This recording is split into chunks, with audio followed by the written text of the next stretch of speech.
ጤና ይስጥልን ክቡራን አድማጮች፣ የሰዓቱን መረጃዎች ወደ እናንተ አደርሳለሁ። አፍሪካዊቷ ሩዋንዳ በዲሞክራሲያዊ ኮንጎ ሪፐብሊክ ካለው ግጭት ጋር በተያያዘ ከቀድሞ ቅኝ ገዢዋ ቤልጅየም ጋር ያላትን ዲፕሎማሲያዊ ግንኙነት ሙሉ በሙሉ አቋርጫለሁ ስትል አስታውቃለች።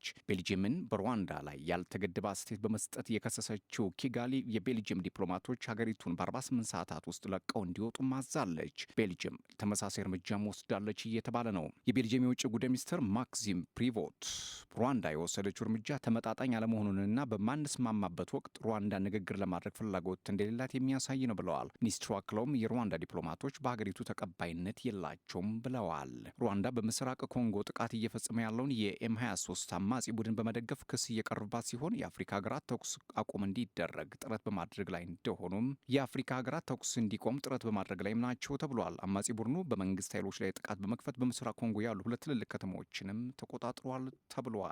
ሌላው መረጃ የእስራኤል ጦር በጋዛ ሰርጥ መጠነ ሰፊ ጥቃቶችን እያካሄደ መሆኑን ሲገልጽ የሐማስ የጤና ሚኒስቴር ደግሞ በጥቃቱ 400 በላይ ሰዎች መገደላቸውን ገልጿል። የእስራኤል መከላከያ ኃይል የሐማስ የሆኑ የሽብር ኢላማዎች ላይ ማነጣጠሩንም ነው እየገለጸ የሚገኘው። በጥቃቱ የጋዛ ሰርጥ አገር ውስጥ ጉዳዮች ሚኒስትር የሆኑት የሐማስ ከፍተኛ የደህንነት ባለስልጣን መሐሙድ አቡ ዋፋ መገደላቸውም ተነግሯል። በፈረንጆቹ አቆጣጠር ጥር 19 በእስራኤልና በሐማስ መካከል የተኩስ አቁም ስምምነት ከተደረገ በኋላ ይህ ከፍተኛው የአየር ድብደባ ነው ተብሏል። የጋዛ የተኩስ አቁም ስምምነት ለማራዘም በተደረገው ውይይት ከስምምነት ላይ መድረስ ሳይቻልም ቀርቷል። በርካታ ፍልስጤማውያን በሮመዳን ጾም ላይ ባሉበት በዚህ ወቅት በተደረገው በዚህ የአየር ድብደባ በጋዛ ከፍተኛ ፍንዳታ መሰማቱን የዓይን እማኞች መስክረዋል። እንደ ዓይን ምስክሮቹ ገለጻ ከሆነ ከ20 በላይ የእስራኤል ጦር አውሮፕላኖች ተመልክተዋል።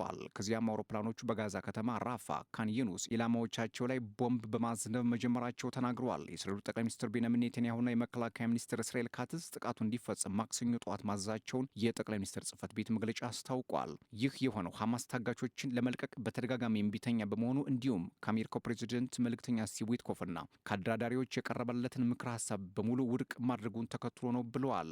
እስራኤል ካሁን በኋላ በሐማስ ላይ የምትወስደውን ወታደራዊ እርምጃ አጠናክራ ትቀጥላለች ሲልም አክሏል። የጥቃቱ እቅድ በሳምንቱ መጨረሻ ላይ በእስራኤል መከላከያ ኃይል ቀርቦ በፖለቲካ አመራሩ ተቀባይነት አግኝቷልም ተብሏል። ሌላው መረጃ የአሜሪካው ፕሬዚደንት ዶናልድ ትራምፕ በዩክሬን የሰላም ስምምነት ዙሪያ ከሩሲያ አቻቸው ቭላዲሚር ፑቲን ጋር ያደርጉታል ተብሎ በጉጉት ከሚጠበቀው የስልክ ውይይት በፊት በበርካታ ነጥቦች ላይ ስምምነት ላይ መድረሳቸውን ተናገሩ። ትራምፕ ዛሬ ጠዋት ከፑቲን ጋር እንደሚነጋገሩ ትሩዝ በተባለው ማህበራዊ ሚዲያቸው ላይም ለጥፈዋል። ፕሬዚዳንቱ አክለው ምንም እንኳን ብዙ ሊሰራባቸው የሚገቡ የስምምነቱ አካላት ይቀራሉ ሲሉም ተደምጠዋል። እያንዳንዱ ሳምንት ከሁለቱ ወገኖች 2500 ወታደር ይቀጥፋል። እናም አሁኑን ማብቃት አለበት። ከፕሬዚዳንት ፑቲን ጋር የሚደረገውን የስልክ ውይይት በጣም በጉጉት እጠባበቃለሁ ሲሉ ጽፈዋል። ትራምፕ ዶናልድ ትራምፕ ቀደም ሲል ጋዜጠኞች የሰላም ስምምነት ላይ የተኩስ አቁም ላይ መድረስ እንችል እንደሆን ሰላም ማምጣት እንችል እንደሆነ እናያለን፣ እናም ደግሞ ይህን ማድረግ የምንችል ይመስለኛል ብለዋል። የዩክሬኑ ፕሬዚደንት ቮሎዲሚር ዜሌንስኪ ሰኞ ምሽት ባደረጉት ንግግር ፑቲን ጦርነቱን አራዝመዋል ሲሉም ከሰዋል። ይህ ምክር ሀሳብ ከረዥም ጊዜ በፊት ተግባራዊ ሊሆን ይችል ነበር ያሉት ፕሬዚዳንቱ በጦርነት ውስጥ እያንዳንዱ ቀን የሰው ሕይወት ይቀጥፋል ማለት ነው ብለዋል። በትራምፕ አስተዳደር ወገን እስካሁን ድረስ የተኩስ አቁም ውይይቱ ምን ደረጃ ላይ እንዳለ ወጥነት የሌላቸው መረጃዎች እየወጡ ነው።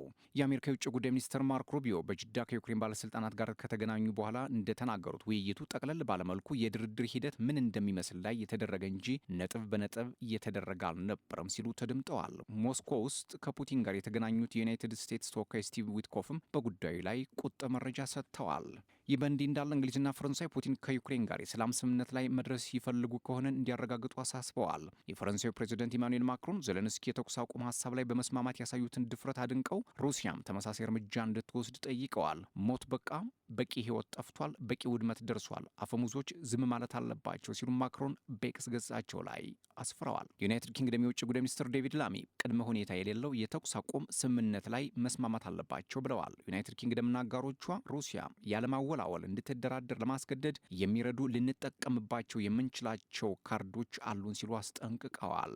ሌላው መረጃ የአሜሪካው ፕሬዚደንት ዶናልድ ትራምፕ የየመን ሁቲዎች በዓለም አቀፍ የመርከብ መስመሮች ላይ ጥቃት መሰንዘራቸውን የሚቀጥሉ ከሆነ ኢራን የከፋ እርምጃ እንደሚጠብቃት አስጠንቅቀዋል። የኢራን አመራር በሁቲዎች ላይ ለሚተኮሰው እያንዳንዱ ሚሳኤል ኃላፊነቱን መውሰድ አለበት ነው ያሉት። በኢራን የሚደገፉት አማጽያኑ በሁለት ቀናት ብቻ 3 የአሜሪካ አውሮፕላን ጫኝ መርከብ ላይ ጥቃት መሰንዘራቸውን ተናግረዋል። ባለፈው እሁድ አሜሪካ በየመን ከባድ የአየር ድብደባ ከፈጸመች በኋላ የሁቲ አማጽያን የአሜሪካ አየር ኃይል ንብረት የሆነውና በቀይ ባህር ላይ የሚገኘውን አውሮፕላን ጫኝ መርከብ ላይ ጥቃት ሰንዝረዋል። ፔንታጎን ትራምፕ ወደ ስልጣን ከመጡ በኋላ በመካከለኛው ምስራቅ የተደረገ ትልቁ የአየር ጥቃት ከቅዳሜ ጀምሮ በየመን የሚገኙ 30 ኢላማዎችን መደብደቡን ገልጿል። ትራምፕ ሰኞ ዕለት በትሩዝ የማህበራዊ ሚዲያ ለጥፋቸው ላይ ካሁን ጀምሮ ከሁቲዎች የሚተኮሰው እያንዳንዱ ሚሳኤል ከኢራን ጦርና አመራር የተተኮሰ እንደሆነ አድርገን ነው የምናየውም ሲሉ ተደምጠዋል። እናም ኢራን ተጠያቂ ትሆናለች፣ ምላሹንም ይቀበላሉ፣ ምላሹም አስከፊ ይሆናል። የአሜሪካው ፕሬዚደንት ኢራን ለቡድኑ የገንዘብ የጦር መሳሪያና የመረጃ ድጋፍ ታደርጋለች በማለት ቢከሷትም ቴህራን ግን ጉዳዩን እያስተባበለች ትገኛለች። የኢራን የተባበሩት መንግስታት ድርጅት ልዑክ ሰኞ ዕለት ለተባበሩት መንግስታት ድርጅት የጸጥታው ምክር ቤት በጻፉት ደብዳቤ የመንግስታቱ ድርጅት በየመን ላይ የጣለውን የጦር መሳሪያ ማዕቀብ የጣሰ መሆኑን በመግለጽ ሀገራቸው በቀጠናው ውስጥ ምንም አይነት አለመረጋጋት የሚፈጥር ተግባር እንደሌላት ገልጸዋል። ክቡራትና ክቡራን ለሰዓቱ የነበረ መረጃ ይሄን ይመስል ነበር። ሰብስክራይብ፣ ላይክ፣ ሼር፣ ኮሜንት እያደረጋችሁ ቤተሰብ እንድትሆኑ የአክብሮት ግብዣዬ ነው። ሰላም።